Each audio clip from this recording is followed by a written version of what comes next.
ação familiar, nós falamos de uma construção sólida, permanente. Então, por isso que Atos capítulo 2, versículo 39 diz: porque a promessa, qual promessa? A promessa que está lá em Gênesis capítulo 12, né? Que quando o Senhor chama Abraão, ele chama Abraão em família. Ele diz: Abraão, abençoarei a tua casa, a tua família, a tua parentela, e você será uma bênção. Quem te abençoar, será abençoado. Quem te amaldiçoar, será amaldiçoado. Pode passar um pouco. E quando ele disse, o Senhor Deus disse isso, ele disse com um propósito. Com o propósito de abençoar a família e de estabelecer níveis sobre a família. E as promessas de Deus não são apenas para indivíduos, porque é para a família, né? Não é apenas para indivíduos. O projeto original de Deus foi sempre abençoar o grupo de pessoas, o conjunto da família, podendo ser tão grande ou pequena, desde que seja uma família. Há famílias que têm 3 pessoas, é o pai, a mãe e o filho único. Há famílias que têm 10, 20, 30, né? Sei lá quantas pessoas tem, mas há famílias que são grandíssimas, tem muita gente.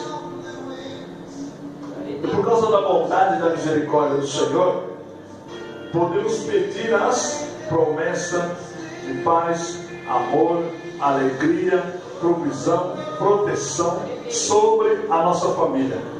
Você que tem uma família, sabe uma coisa: o Senhor quer abençoar a tua família. O Senhor quer estender as suas mãos sobre a tua família. O Senhor quer estabelecer sobre a tua família a bênção do lar. A bênção e os projetos do Senhor estão sobre a tua família. E aí nós vamos lá para Provérbios capítulo 22 e o versículo 6, que diz o seguinte: instrui o menino no caminho em que deve andar, até quando envelhecer, não se desviará dele. O primeiro propósito de Deus para a família é a educação dos filhos. Quando Provérbios, Salomão escrevendo Provérbios capítulo 22, versículo 6, quando ele começa a falar, quando ele começa a recitar esse versículo, declarar esse versículo, dizendo: ensina. Algumas escrituras dizem: ensina o menino no, tá bom, ensina o menino no caminho que deve andar, porque crescendo ele, havendo crescendo ele, ou estando ele envelhecendo, ele nunca vai se desviar. Ou seja, você deve estabelecer metas para os teus filhos. Diga comigo: a minha casa, ela tem metas. Diga: na minha casa, os meus filhos têm obrigações e deveres. Por que Deus, irmãos? Porque Deus levanta Salomão dizendo esse versículo: instrui o menino no caminho que deve andar. Por quê? Primeiro passo: um menino, uma criança quando pequena, o propósito de Deus ou a vontade de Deus é fazer com que aquela criança fique adulta. E uma criança, quando ela vai crescendo, ela começa a crescer debaixo dos deveres e obrigações. Quais são os deveres e obrigações de uma criança dentro do lar? Obedecer pai e mãe é um mandamento, é um dos primeiros mandamentos com promessa. Servir a Deus, seguir as leis de Deus, até porque o judeu, quando ele levanta, quando a sua família é criada, é formada, seu filho com 12 anos, ele já recita ao Corão inteiro. Ele sabe o Corão, decora. Mas a Bíblia diz que não é para decorar, é para guardar no coração. Uma coisa é decorar, e outra coisa é guardar no coração. Quando decoramos, nós só lemos e relembramos o que lemos. Agora, quando nós guardamos o nosso coração, é porque nós temos debaixo de um temor.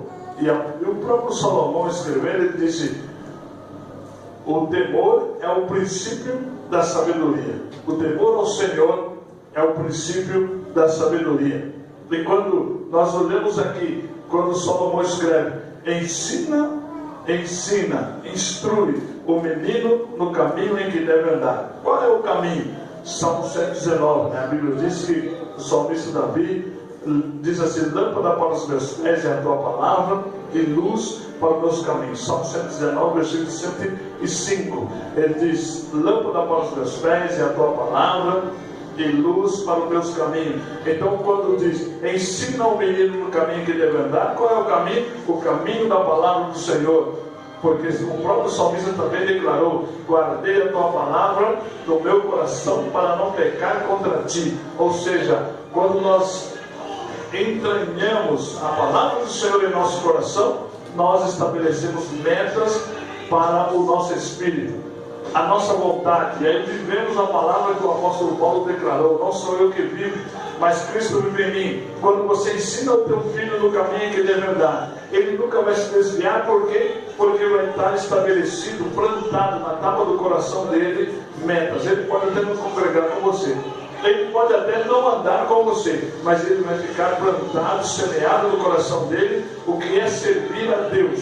O temor do Senhor vai estar para sempre estabelecido no coração do teu filho, dos teus filhos, e eles vão andar segundo a vontade do Senhor. A tua casa, a tua família vão andar segundo a vontade do Senhor, porque essa é uma das características que a tua família deve ter: ensinamento dos filhos no caminho que deve andar. Quando os filhos são educados pela palavra do Senhor, eles são educados e preparados para um direcionamento. Sabemos que hoje existem muitas babás eletrônicas, né? Muitas babás eletrônicas. Algumas pessoas têm ali umas babás que não são eletrônicas, são pessoas, mas outras têm babás eletrônicas. E outros que não podem ter babá eletrônica têm o celular, né? Tem o computador, ele coloca a criança ali e começa a ensinar a criança a manipular aquilo. Mas sabemos que a palavra do Senhor diz que nós devemos ensinar os nossos filhos na palavra. Devemos educar os nossos filhos na palavra.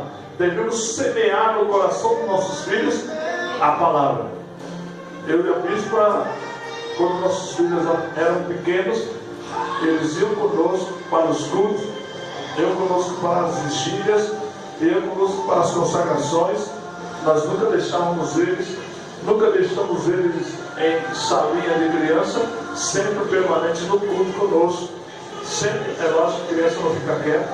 Nossos filhos eram normais também, normal, como qualquer uma outra criança, corria na igreja, fazia bagunça, mas a bispa estava sempre ali controlando, porque até então eram os dois mais velhos, nasceram quase juntos, bem pertinho um do outro, então os dois cresceram juntos. Então eles faziam muita bagunça, mas o pessoal estava sempre por ali controlando eles, mas nunca fora do culto. Hoje cresceram e vivem na palavra de Deus, estão na palavra de Deus.